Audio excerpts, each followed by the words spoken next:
যে খবরের দিকে নজর রাখবো, মধ্যমগ্রামে ভোট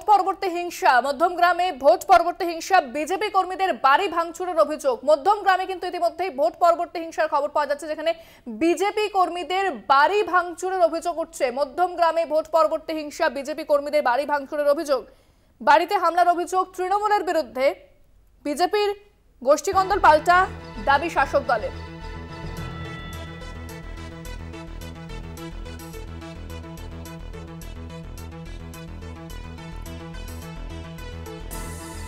মধ্যমগ্রামে ভোট পরবর্তী হিংসা বিজেপি কর্মীদের বাড়ি ভাঙচুরের অভিযোগ, বাড়িতে হামলার অভিযোগ তৃণমূলের বিরুদ্ধে, পাল্টা বিজেপির গোষ্ঠী দ্বন্দ্ব বলে দাবি করেছে শাসক দল।